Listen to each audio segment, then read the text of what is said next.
हाँ जी, स्वागत है आप सभी का आपके अपने YouTube channel sky chemistry classes में। यदि चैनल को सब्सक्राइब नहीं किया तो सब्सक्राइब कर लें और बेल आइकन को भी दबा लें ताकि वीडियो अपलोड होते ही नोटिफिकेशन मिल जाएगा। आज की क्लास की शुरुआत करते हैं परमाणुओं का इलेक्ट्रॉनिक विन्यास। पहले परिभाषा बता देता हूँ मैं आपको क्या होती है। परमाणु कक्षकों में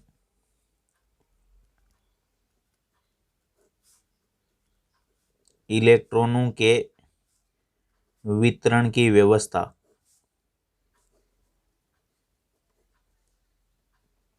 इलेक्ट्रॉनिक विन्यास कहलाती है।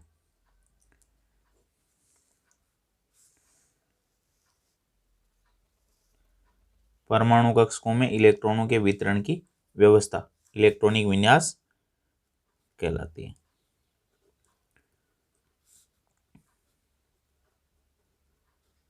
The distribution systems of electrons in atomic orbitals known as electronic configuration, electronic विन्यास। अब इलेक्ट्रॉनिक विन्यास के वितरण की दो व्यवस्थाएं हैं, यानी परमाणु कक्षकों में इलेक्ट्रॉन जो भरेंगे वो वितरण की व्यवस्था किस प्रकार की है उसको तो इलेक्ट्रॉनिक विन्यास कहते हैं। दो तरीके से भर सकते हैं। एक भरते हैं उपकोष जो होते हैं उनके ऊपर इलेक्ट्रॉनों की संख्या यानी SA, PB, DC इस तरीके से ये संकेत काम में ले सकते हैं। दूसरा है S, P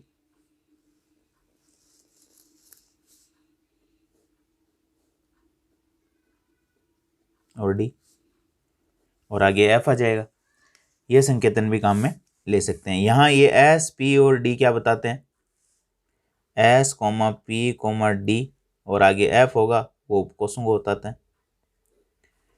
A, B, C इलेक्ट्रॉनों की संख्या को बताते हैं, उपकोष में इलेक्ट्रॉन कितने। इधर ये S उपकोष है, ये P उपकोष है, ये D उपकोष है। S उपकोष में 1 कक्षक, P उपकोष में 3 कक्षक, D उपकोष में 5 कक्षक, F उपकोष में 7 कक्षक। इनकी अपन बात कर चुके हैं कौन से उपकोष में कितने कक्षक होंगे। अब एक कक्षक के अंदर इलेक्ट्रॉन अपन विपरीत चक्रण वाले भरेंगे, यानी एक का क्लॉकवाइज है तो दूसरा एंटी क्लॉकवाइज, एक का ऊपरी प्रचक्रण तो एक दूसरे का निचला प्रचक्रण होगा। तो ये संकेतन के दो तरीके हैं अपने पास इलेक्ट्रॉनिक विन्यास के। तो इस तरीके से अपन इलेक्ट्रॉनों को भर सकते हैं किसमें? परमाणु कक्षकों में। अब जब इलेक्ट्रॉन भरेंगे तो ये जो उपकोष दिखाई दे रहे हैं उससे पूर्व क्या आ जाएगी? उससे पूर्व जो है अपने पास कोषों की संख्या भी रहेगी, यानी ये उपकोष कौन से कोष का है, यानी दूसरे कोष का है, तीसरे कोष का है या चौथे कोष का, इस तरीके से। जैसे ये 2S, 2P और 3D में यूं कह दूं तो ये S उपकोष है दूसरे कोष का, ये P उपकोष है दूसरे कोष का, ये D उपकोष है तीसरे कोष का, इस तरीके से। तो ये संख्या भी अपने पास रहेगी। यहाँ वो संख्या आगे की तरफ इस जगह लिखी हुई होगी 2S, 3P, 3D इस तरीके से। अब देखो जैसे हाइड्रोजन है H, एक इलेक्ट्रॉन होता है इसके पास, इसका इलेक्ट्रॉनिक विन्यास लिखना है अपने को। तो सबसे पहले अपने पास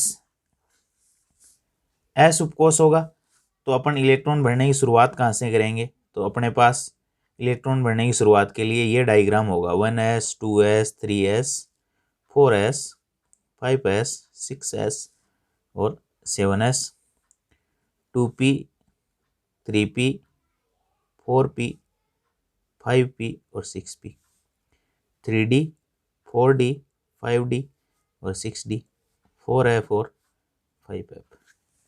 ये डायग्राम अपने को याद रखना जरूरी है इलेक्ट्रॉनिक विन्यास भरने के लिए।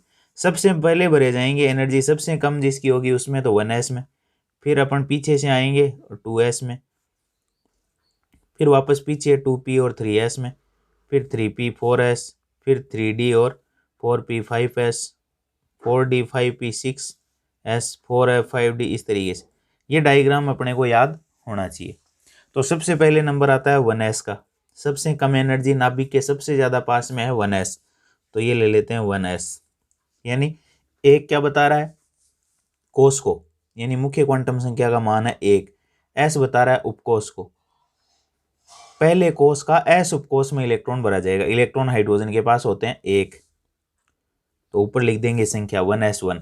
या इसको दूसरे तरीके में लिखें तो अपन यूं लिख सकते हैं, ये बॉक्स को 1s देंगे क्योंकि ये पहले कोष का s उपकोष है और उसमें कितने इलेक्ट्रॉन हैं, 1।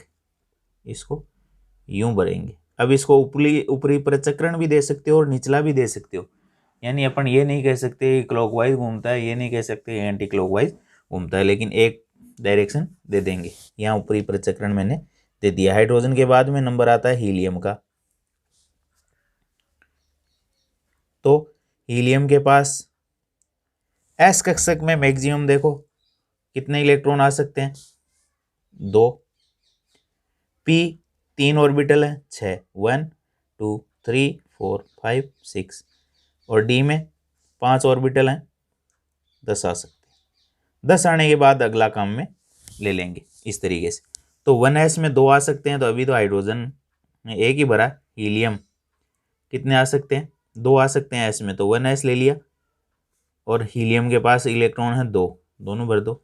या इसको बॉक्स ले लो, 1s, एक का ऊपरी प्रचक्रण, एक का निचला प्रचक्रण, इस तरीके से।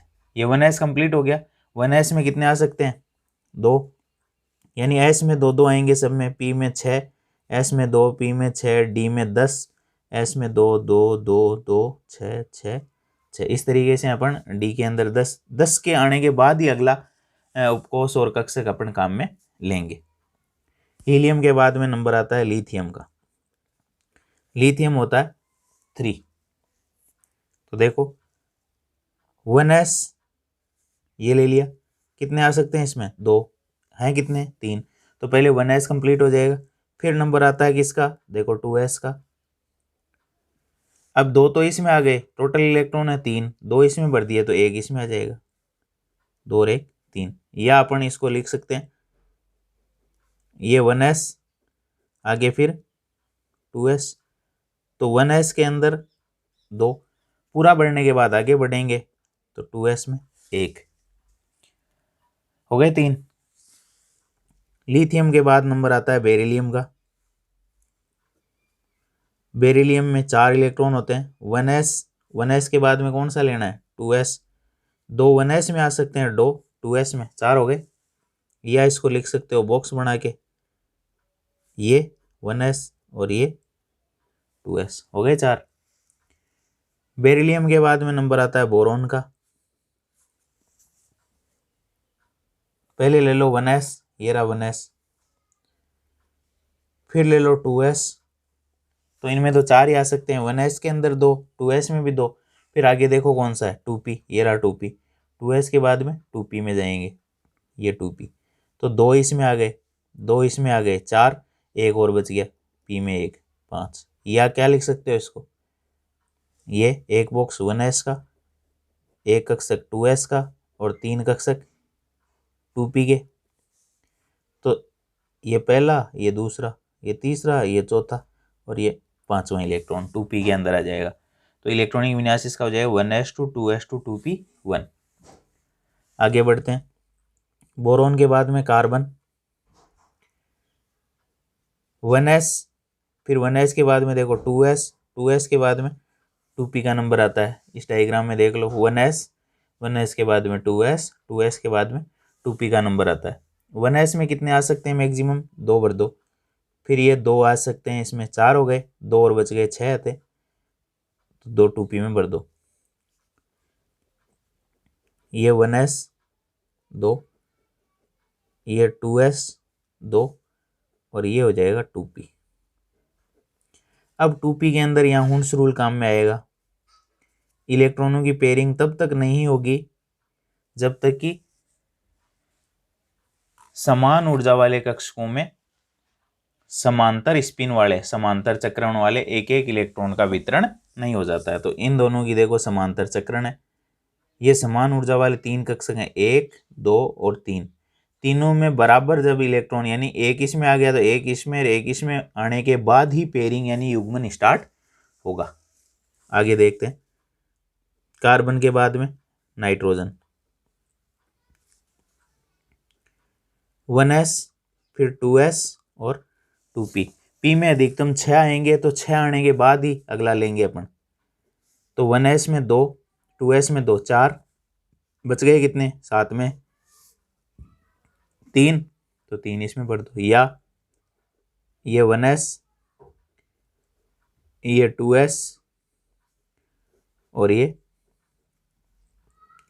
2p, 1, 2 और ये 3, 1s2, 2s2, 2p, 3। अब देखो ये जो 2p है इसमें तीनों इनकी ऊर्जा क्या है, समान है। तीनों में समान रूप से इलेक्ट्रॉन वितरित हो गए हैं। इसके बाद अब पेयरिंग स्टार्ट करेंगे।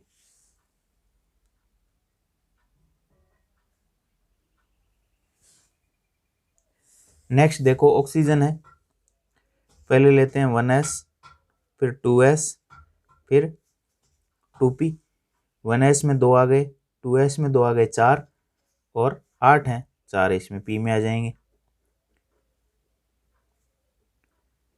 ये 1s, ये 2s, 1, 2, 3 और ये चौथा इलेक्ट्रॉन। पेयरिंग अब स्टार्ट हो गई है क्योंकि इलेक्ट्रॉनों का युग्मन अब प्रारंभ हो गया है। तीनों समान ऊर्जा वाले कक्षकों में समांतर स्पिन, समांतर चक्रण वाले इलेक्ट्रॉनों का वितरण बराबर हो गया है। बराबर होने के बाद पेयरिंग स्टार्ट हो गई। तो चौथा इलेक्ट्रॉन 2p4, चौथा इलेक्ट्रॉन पेयरिंग में आ जाएगा। अब पेयरिंग चलती रहेगी। ऑक्सीजन के बाद में फ्लोरीन, तो 1s, 2s, 2p, 2 इसमें, 2 इसमें, 4, 5 इसमें।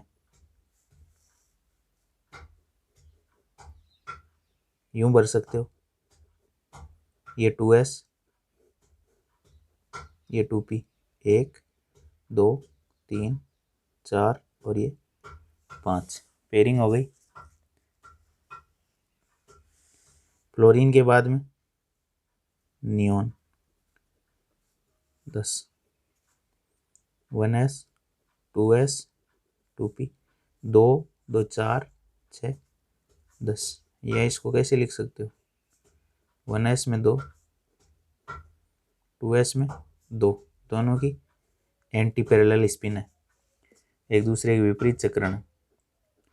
एक ही कक्षक में उपस्थित 2 इलेक्ट्रॉनों और इनकी 1, 2, 3, 4, 5 और ये 6।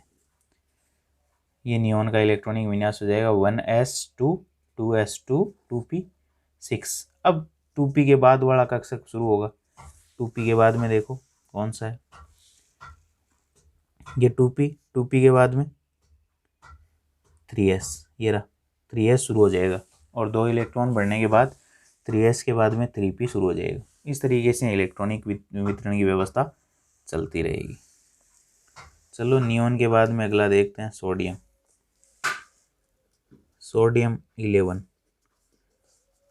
1s, 1s के बाद में 2s, 2s के बाद में 2p और 2p के बाद में 3s। 2 टोटल 11 हैं, 4, 6, 10 और ये 11। 2 आ गए किसमें, 1s में, 2 आ गए 2s में, 6 आ गए 2p में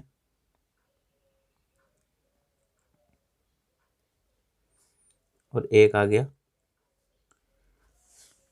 3s में। सोडियम के बाद में आगे बढ़ते हैं। मैग्नीशियम 12 है। पहले 1s में, फिर 2s में, फिर 2p में, फिर 3s में। 2 इसमें आ सकते हैं, 2 इसमें, 4, 6 इसमें, 10 और 12 नंबर पे है तो 12 इलेक्ट्रॉन है, 2 इसमें आ जाएंगे 12। या दूसरा तरीका अपन बॉक्स वाला लेते हैं। एक बॉक्स में 2 इलेक्ट्रॉन आ सकते हैं, तो 1s में 2, 2s में 2, 2p के अंदर 6 आ गए पूरे और ये 3s में 2। तो ये इलेक्ट्रॉनिक विन्यास हो जाएगा 1s2 2s2 2p6 3s2। Important चीज़ ये, इसमें सब कुछ दिखेगा अपने को, parallel spin anti parallel spin किसकी है वो सब दिख जाएगा। तो ये बढ़िया तरीका है बॉक्स वाला। और इसके लिए अपने को एक डायग्राम चाहिएगा जो इलेक्ट्रॉनों के वितरण की व्यवस्था बताएगा। मैग्नीशियम के बाद में एल्यूमिनियम 13, 1s फिर 2s 2p 3s और फिर 3p। उसके बाद 2s के बाद 3s के बाद में 3p का नंबर आता है। तो 2 इसमें 2 4 10 12 और 1 ये 13।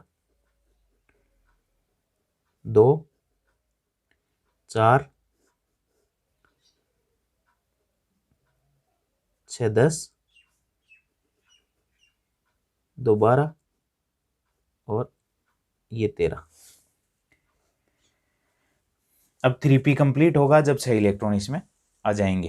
तो अपन इस तरीके से किसी भी परमाणु के इलेक्ट्रॉनिक विन्यास को भर सकते हैं।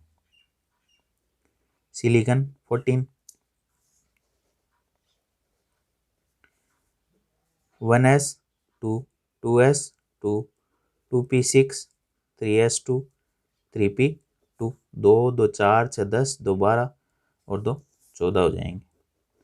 1s में 2 आ जाएंगे, 2s में भी 2 आ जाएंगे, 2p में 6 आ जाएंगे, यानी p के अंदर 6 आएंगे, s में 2 आएंगे। फिर s आ गया 3s और 3p के अंदर 1 और ये 2। पेयरिंग जब तक नहीं होगी पेयरिंग तब तक नहीं होगी जब तक कि समान ऊर्जा वाले कक्षकों में समांतर स्पिन वाले बराबर इलेक्ट्रॉनों का वितरण नहीं हो जाता है। तो ये 3p है, ये तीनों ऑर्बिटल्स क्या हैं, समान ऊर्जा के। इलेक्ट्रॉनों का युग्मन तब शुरू होगा जब इनमें बराबर इलेक्ट्रॉन आ जाएंगे और उनकी स्पिन यानी चक्रण जो है वो भी समान एक के दूसरे के समान हो, यानी क्लॉकवाइज घूर्णित हो रहे हैं तो क्लॉकवाइज, एंटी क्लॉकवाइज हो रहे हैं तो एंटी क्लॉकवाइज। सिलिकॉन के बाद में है phosphorus, 1s 2s 2p 3s और 3p। 2 इसमें 6 इसमें आ सकते हैं, 2 इसमें आ सकते हैं, गिन लो 2 4 10 12 3 बच गए 15। इस तरीके से भर सकते हैं। अब जैसे यहाँ भरे हैं वैसे यहाँ बॉक्स बना लो। s के लिए एक बॉक्स बना लो, s के लिए फिर एक बॉक्स, p के लिए 3 बॉक्स बना लो और फिर s के लिए एक बॉक्स बना लो, फिर p के लिए 3 बॉक्स बना लो और इलेक्ट्रॉन भर दो। 1s में 2, फिर 2s में 2, 2p में 6, फिर 3s में 2, ये एंटी पैरेलल, और 3p में ये 3। ये अर्ध भरा हो गया है, 6 आ सकते हैं, 3 आ गए। अब इसके बाद पेयरिंग शुरू हो जाएगी। तो ये है कुछ तत्वों का इलेक्ट्रॉनिक विन्यास और उनके वितरण की व्यवस्था। अब देखो सल्फर है 16 नंबर पे। तो पहले आ जाएगा 1s, फिर 2s, फिर 2p 3s और ये 3p। इसमें 16 इलेक्ट्रॉन बढ़ने हैं, जितना परमाणु क्रमांक है उतने इलेक्ट्रॉन। 2 इसमें आ गए, 2 इसमें 4 6 10 2 12 और 4 बच गए, 4 इसमें 16। एक बॉक्स 1s के लिए बना लो, फिर एक बॉक्स 2s के लिए बना लो, फिर p के लिए 3 बॉक्स होंगे, यानी p उपकोष में 3 कक्षक होंगे। फिर 3s के लिए एक बॉक्स बना लो और 3p के लिए 3 बॉक्स बना लो। इस तरीके से इसमें 2 भर दो, फिर 2 भर दो, फिर 6 भर दो, फिर 2 भर दो, फिर 1 2 3 समान ऊर्जा वालों में बराबर इलेक्ट्रॉन और फिर ये 4। ये हो जाएगा किसके लिए, सल्फर के लिए। सल्फर के बाद में नेक्स्ट देखो क्लोरीन 17। आपको करना क्या है, वो डायग्राम काटने वाला डायग्राम याद रखना है, 1s 2s वाला। तो पहले 1s लिख लिया, फिर 2s लिख लिया, 2p लिख लिया, 3s लिख लिया, 3p लिख लिया। इसमें 2 आ सकते हैं, 2 भर दिए, 17 भरने हैं, 17 भरते रुक जाना है।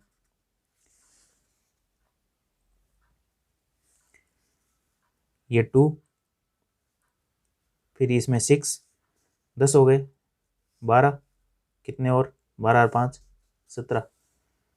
या दूसरा तरीका 1s के लिए एक बॉक्स, फिर 2s के लिए दूसरा बॉक्स, फिर 2p के लिए 3 बॉक्स, 3s के लिए एक बॉक्स, 3p के लिए 3 बॉक्स।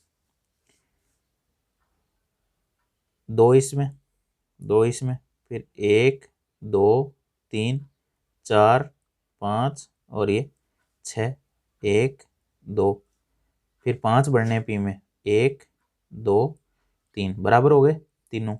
फिर पेयरिंग करवानी, 1 और ये 2, 3p5।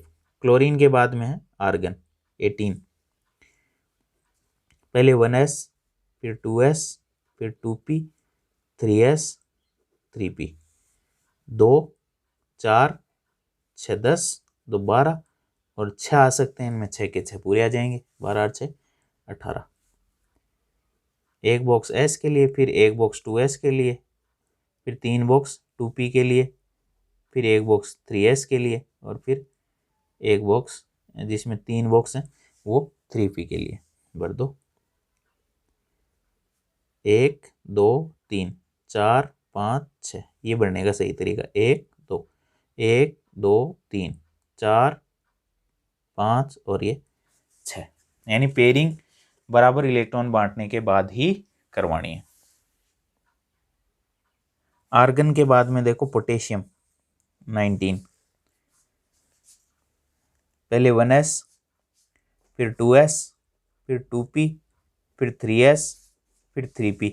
ये तो 18 तक का हिस्सा है, क्योंकि p कंप्लीट हो गया। तो 3p के बाद में नंबर किसका आता है, 4s का। वो आपको देख के भर लेना है। क्या, वो अपने काटने वाला डायग्राम। 2 s में 2 मैक्सिमम आ सकते हैं, 2 भर दिए, फिर 2 भर दिए, फिर 6 भर दिए, फिर 2 भर दिए, फिर 6 भर दिए, 2 4 6 10 12 18 ये 19। या इसको आप बॉक्स के अंदर रखोगे तो एक बॉक्स s के लिए, फिर एक बॉक्स 2s के लिए, फिर 3 बॉक्स 2p के लिए, फिर 3s के लिए एक बॉक्स, 3p के लिए 3 बॉक्स, 4s के लिए एक बॉक्स। इलेक्ट्रॉन भर दो जितने हैं जिस हिसाब से, 2 2 1 2 3 4 5 6, 1 2 2 3 4 5 6 और ये 1। इस तरीके से भरे जाएंगे। पोटेशियम के बाद में नंबर आता है कैल्शियम का 20।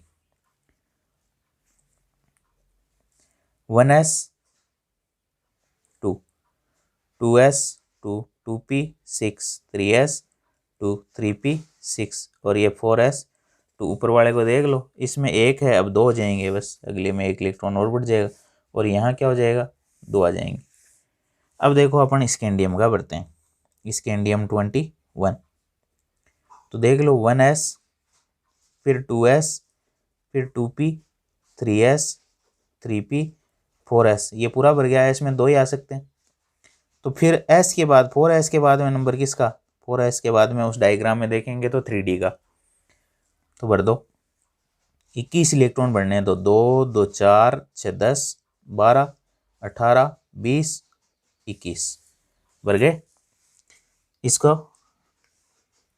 डायग्राम से यूं दर्शा सकते हैं, ये 1 2, फिर 2s के लिए, ये 2p के लिए, 3s, ये 3p, ये 4s और 3d में कितने होते हैं, 5 होते हैं, ये 5 और उसमें एक ही इलेक्ट्रॉन मौजूद है, 3d1 है ये रहा 3d1।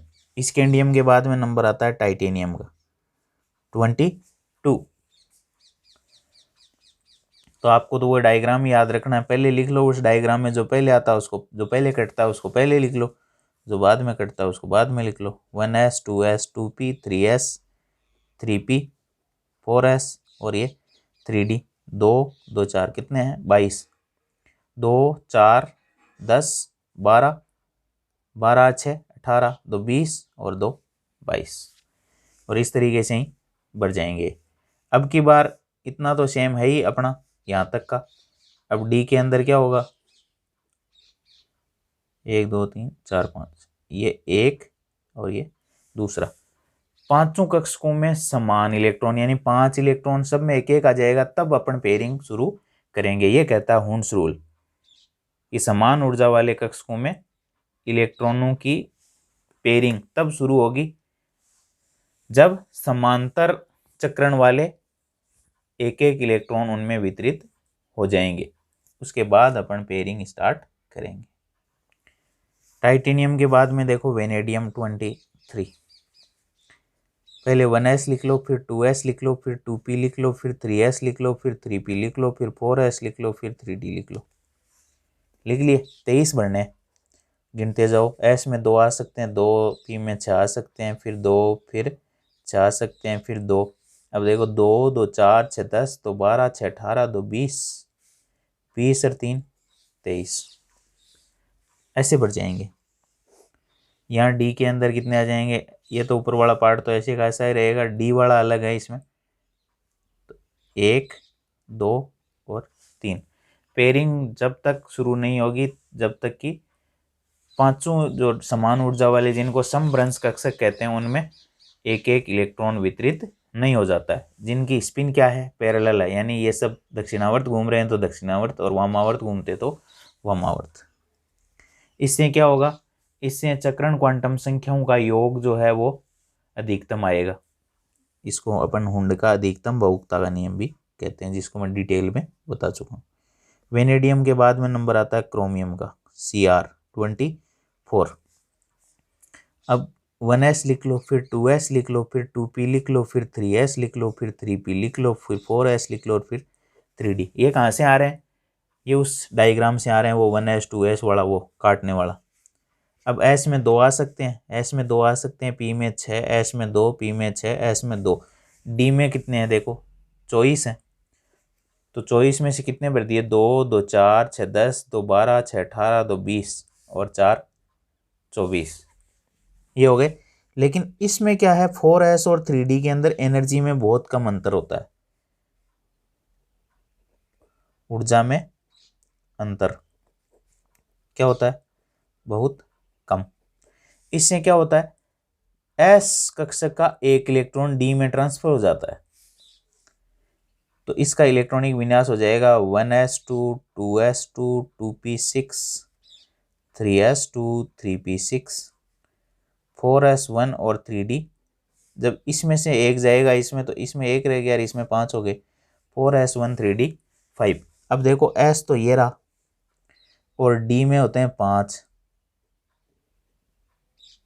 ये रहे 5, s में 1 और d में 1 2 3 4 और ये 5। अब d में अधिकतम कितने आ सकते हैं, 10, s में अधिकतम 2, इसमें तो 1 है, इसमें 5 है, 10 का आधा 5 और 2 का आधा 1, ये भी अर्ध भरा है और ये भी अर्ध भरा है। और आधे भरे कक्षक जो है, अर्ध भरे या पूर्ण भरे कक्षक जो हैं वो अन्य कक्षकों की तुलना में क्या होते हैं, ज्यादा स्थायी होते हैं। ऐसा इसलिए हुआ है, अर्ध भरे और पूर्ण भरे कक्षकों के अतिरिक्त स्थायित्व के कारण 4s में से एक इलेक्ट्रॉन 3d में ट्रांसफर हो गया है, तो इलेक्ट्रॉनिक विन्यास हो जाएगा 3d5 4s1। लिखते टाइम अपन इसको 3d, क्योंकि ये मुख्य क्वांटम संख्या 3 है और ये 4 है, तो 3d5 4s1 भी लिख देते हैं। तो यह है क्रोमियम का इलेक्ट्रॉनिक विन्यास। ये क्रोमियम इंपॉर्टेंट है। क्रोमियम के बाद में manganese Mn25, 1s 2s 2p6 3s2 3p6 4s2 और 3d कितना होना चाहिए, 2 2 4 6 10, 2 12 6 18, 2 20 और 5 25, जिसमें जितने आ सकते हैं। केवल क्रोमियम स्पेशल है, बाकी नियम वही है। जो पहले आ रहा है उसमें पहले कट रहा है उसको पहले लिख दो और उसमें पूरे इलेक्ट्रॉन भर दिए। देखो s में 2 फिर 2 फिर 6 10 फिर 2 12 6 18 2 20 और 5 25 कंप्लीट। Mn के बाद में मैग्नीज के बाद में आयरन 26 तो 1s2 2s2 2p6 3s2 3p6 4s2 और 3d6 3d में 6 हो जाएंगे। एक और बढ़ गया 25 से 26 में। फिर कोबाल्ट 27 पे तो उसमें पहले कट रहा है 1s फिर 2s फिर 2p कट रहा है फिर 3s कट रहा है फिर 3p कट रहा है फिर 4s कट रहा है फिर 3d, यानी इनकी एनर्जी सबसे कम और इसकी एनर्जी सबसे ज़्यादा। 27 इलेक्ट्रॉन बढ़ने हैं, 2 2 4 6 10 2 12 6 18 2 20 और 7 27। कोई समस्या? बिल्कुल नहीं। कोबाल्ट के बाद में निकल 28 1s पहले कटेगा 2s 2p फिर 3s 3p 4s 3d 2 4 10 12 18 20 और 8 28। ये हो गया निकल। फिर आ जाते हैं कॉपर पे और ये भी स्पेशल केस है। 1s 2s 2p 3s 3p 4s और 3d। अब देखो 1s 2 भर दिए 4 6 10 12 6 18 2 20 और 9 29। नियमानुसार नॉर्मल तो ये होना चाहिए लेकिन ऐसा नहीं होता है। इसमें क्या है, एस से एक इलेक्ट्रॉन इसमें चला जाता है क्योंकि इनकी ऊर्जा अंतराल कम है, इनके एनर्जी की गैप कम है, ज़्यादा अंतर नहीं ऊर्जा में 4s और 3d में। तो 4s से एक इलेक्ट्रॉन 3d में चला जाता है। इससे क्या होगा, 4s में तो एक इलेक्ट्रॉन रह गया और 3d में हो गए 10।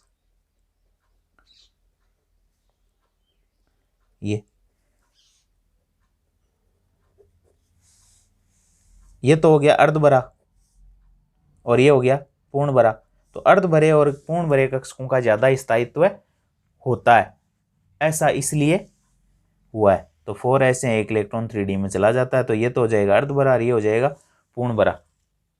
इसलिए कॉपर का इलेक्ट्रॉनिक विन्यास इस प्रकार का होता है। ये भी स्पेशल केस है। तो इलेक्ट्रॉनिक विन्यास यहाँ 4s और 3d9 के बजाय क्या हो जाएगा, 4s1 3d10। और लास्ट जिंक 30 तो 1s 2s 2p 3s 3p 4s और 3d 2 4 10 12 6 18 2 20 और 10 30। ये हो जाएगा जिंक का। यहाँ के जिंक कंप्लीट हो जाती है। तो क्या याद रखना है, केवल वो काटने वाला diagram 1s 2s 3s 4s 5s 6s और 7s,